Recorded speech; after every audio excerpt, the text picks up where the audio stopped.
ကျွ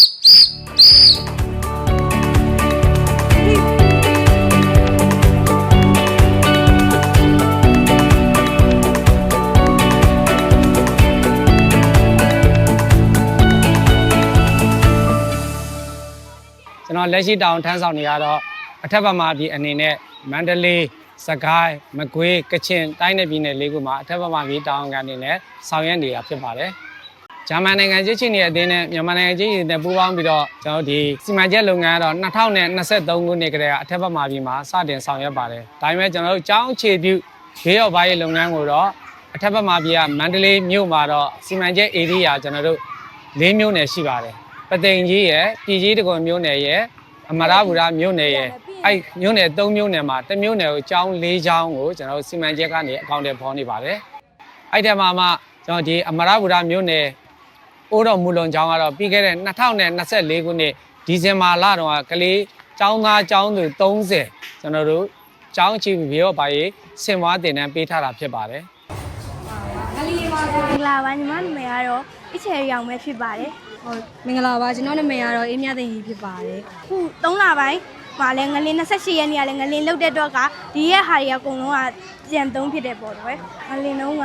ဒီကျောင်းထိန်သားလေးမှာတိုက်တွေပြိုတယ်။ကလေးတွေငိမ့်နေဟိုဓာတ်တိုင်နေနားလည်းမသွားနဲ့အန်ရရှိရတဲ့ဓာတ်ကြိုးတွေပြိုးကြရင်ဓာတ်လိုက်ပြီးတည်တတ်တယ်။အုတ်တိုင်းပေးလည်းမကတ်ဖို့အလဲလမ်းမိုင်းမှာပဲဝတ်နေခဲ့ဖို့ကာကွယ်ပေးခဲ့တယ်ပေါ့။အိမ်ကမိဘတွေလည်းပြောတယ်မောင်နှမတွေဆွေမျိုးတွေအကုန်လုံးလည်းသမီးဒီတင်ထဲမှာတက်ခဲမြောက်အကုန်လုံးဝိကာကင်လေးနဲ့ပဲပြောတယ်။အန်ရရှိရနားမှာမနေနဲ့မျက်နှာချက်တွေပါတယ်အဲ့လိုလွတ်ရကျွတ်မှာတိုက်တွေပြီးမှမနေနဲ့ပေါ့အဲ့လိုမျိုးပြောတယ်ကျွန်တော်ကတော့ငလင်းလုံနေတဲ့အချိန်တုန်းကအိမ်မှာပဲအဖေပြင်သွားတဲ့အချိန်မှာပဲငလင်းလုံခဲ့တယ်အဲ့ဒီအချိန်မှာအဖေကိုစိတ်ပူမိတယ်အိမ်ကလူတွေကလည်းကြောင်အန်းဖြစ်သွားတဲ့အချိန်မှာကိုကအဲ့ထိခိုက်တဲ့ရနိုင်တဲ့နေရာတွေမှာမနေခိုင်းဘူးသူတို့ကွင်းမြင်တဲ့ကိုပဲသွားခိုင်းတယ်အရင်ဆုံးလွတ်အောင်သွားပြီးလို့ရှိရင်ငြိမ်ခိုင်းတယ်အဲ့လိုမျိုးရောလုပ်ခဲ့တယ်ဒီတင်တန်းကနေပြီးတော့ရားလိုက်တဲ့အရာတွေနဲ့ပဲသူတို့ပြောပြခဲ့တယ်လက်ကိုဒီလိုခေါင်းကိုထိဒူးနဲ့တောင်နဲ့ထိရထိကိုရမယ်ပြီးရင်အဲ့လိုဘေးတိုက်လေးနေရမယ်အဲ့လိုမှောက်ရက်ကြီးနေလို့ရှိရင်ခါးရည်ပါကိုထိခိုက်နိုင်တယ်သူတို့လုပ်ပြလိုမျိုးပဲအဲ့လိုမျိုးငလင်းတကယ်ဖြစ်လာပြီဆိုရင်အဲ့လိုလုပ်ရမယ်လက်ရှိမြန်မာနိုင်ငံမှာကမ္ဘာဘေးအန္တရာယ်တွေကရခိုင်နဲ့ပို့ပြီးတော့ဖြစ်လာတယ်ပေါ့နော်ပြီးခဲ့တဲ့နှစ်ကရေဘေးကြုံနဲ့ခုလက်ရှိမှာငလျင်ဘေးကြုံရတယ်နောက်လာတဲ့ခါကျလည်းရာသီဥတုဖောက်ပြန်မှုတွေကြောင့်ကျွန်တော်တို့ကမကြာမီမှာမိုးရွာသွန်းမှုတွေကြောင့်တချို့ကျောင်းတွေမှာရေဘေးအန္တရာယ်တွေကြုံတွေ့နေရတယ်အဲ့အတွက်ကျွန်တော်တို့စီမံချက်တွေအနေနဲ့မြန်မာနိုင်ငံကြက်ရှင်တွေအသင်းအနေနဲ့ကတော့ကျောင်းတွေကိုတိုးချဲ့ပြီးတော့ဒီဘေးရော့ပိုင်းလုပ်ငန်းတွေကိုကျွန်တော်တို့ကသင်တန်းတွေပေးတာအပြင်ဘေးရော့ပိုင်းနဲ့ပတ်သက်တဲ့အသိပညာပေးဟောပြောပွဲတွေတကြောင်လုံးငလျင်နဲ့ပတ်သက်တာမီးဘေးအန္တရာယ်နဲ့ပတ်သက်တာရေဘေးအန္တရာယ်နဲ့ပတ်သက်တာဇရန်တူလေ့ကျင့်ခန်းတွေကိုပို့ပြီးတော့လှုပ်ဆောင်နိုင်ရင်တော့ကျွန်တော်ကျောင်းတွေအတွက်ပုံမဘွေးကင်းလုံခြုံတဲ့ကျောင်းတွေဖြစ်မယ်လို့ညွှန်မှန်းထားပါတယ်ခရတစ်ချက်မှုတ်လို့ရှိရင်အပြင်ထွက်ရမယ်ပစုံတုပ်ကွေးပြတယ်လို့ဝိက္ကငိန်ပုံစံမျိုးနဲ့နေရမယ်နှစ်ချက်ရလို့ရှိရင်တန်းစီမယ်တန်းစီပြီးရင်မြန်လေးထွက်မယ်အပြင်ကိုခရသုံးချက်ဆိုလို့ရှိရင်ငလျင်ငိမ့်မယ်ထွက်တဲ့နေရာမှာခုနပြရဲ့ပုံစံတိုင်းလေးပဲထွက်ရမယ်ခြေရလူပေါ်ကိုဘယ်ဘက်လက်လေးတင်ပြီးညာဘက်လက်ကတခုခုနဲ့အုပ်ပြီးတော့အမြန်ဆုံးထွက်ရမယ်ရမယ်နော်စလို့ရရင်နော်ဒူးထိကွေးမယ်ဒူးထိမယ်ဒူးနဲ့တောင်နဲ့ထိနေရမယ်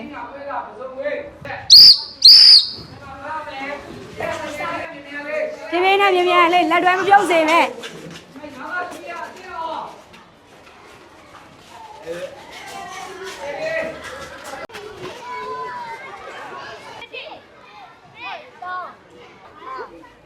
တယောက်လို့အဲ့ကဲစေးထွက်မယ်ကဲစေး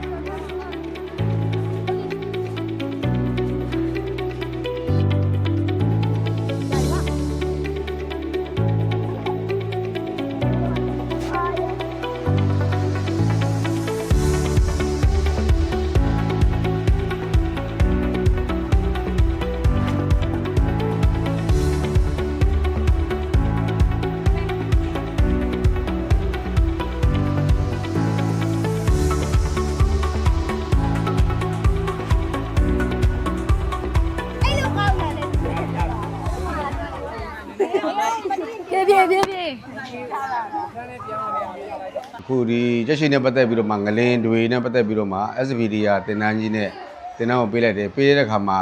ဒီငလင်းနဲ့ပတ်သက်ပြီးတော့မှ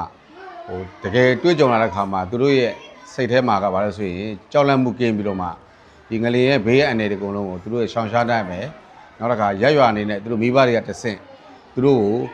ဖြန့်ပြူးတဲ့အတွက်သူတို့အနေနဲ့ကလည်းအကျိုးရှိမှုတွေရှိပါတယ်ဒီငလေးမလုတ်ခင်ကဒီ SCPD ကတင်တန်းဖွင့်လိုက်တယ်ဖွင့်လိုက်တဲ့ခါမှာကျောင်းသားတောင်းသူ30ဦးကနေပြီးတော့မှဒီဟာနဲ့ပတ်သက်ပြီးတော့မှကျောင်းမှာစင်မွားတင်တန်းနေတဲ့ဆောက်လုပ်ပါတယ်လုပ်ပြီးတဲ့ခါမှာသူတို့ဟာဒီကြက်ရှိတွေရဲ့ရန်အင်အားပေါ့ဂျူနီယာအဆင့်လေးတွေနဲ့သူတို့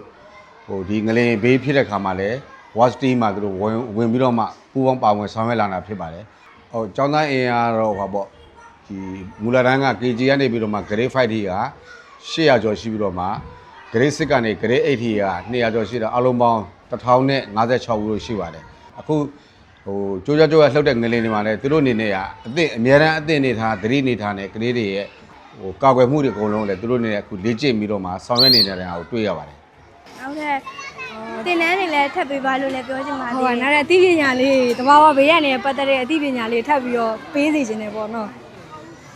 ကလေးတွေကိုအသိပညာပေးတာတွေလုပ်တဲ့ခါမှာကလေးတွေမဟုတ်ဘဲနဲ့အားလိုက်ရင်ကျောင်းမှာရှိတဲ့ဆရာဆရာမတွေကိုလည်းကျွန်တော်တို့ကဒီဒါနဲ့ဆက်နေတဲ့အသိပညာပေးသင်တန်းတွေလည်းပေးသင့်တယ်လို့ကျောင်းတွေမှာဘေးကနေတခုကြုံကြိုက်လာတဲ့ခါကျောင်းမှာရှိတဲ့ကျောင်းသူကျောင်းသားတွေကျောင်းကောင်စီရဲ့ကျောင်းဘေးကင်းကော်မတီတွေဖွဲ့စည်းထားဖြစ်တဲ့အတွက်သူတို့တွေကနေမှဘေးရောက်ပိုင်းလုပ်ငန်းတွေတုံ့ပြန်ဆောင်ရွက်နိုင်မှုရအတွက်ရခင်တော့ကတော့ကျွန်တော်ကျောင်းတွေမှာကျောင်းခြေပြု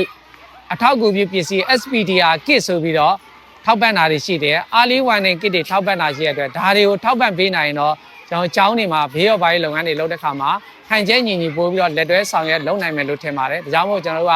ကျောင်းတွေကိုလည်းဒါလေးထောက်ပံ့ပေးနိုင်ရင်တော့ပို့ပြီးတော့ကောင်းမယ်လို့ထင်ပါတယ်ဗျဒါလေးအတွက်လည်းကျွန်တော်ကအကြံပြုဆွေးနွေးရခြင်းဖြစ်ပါတယ်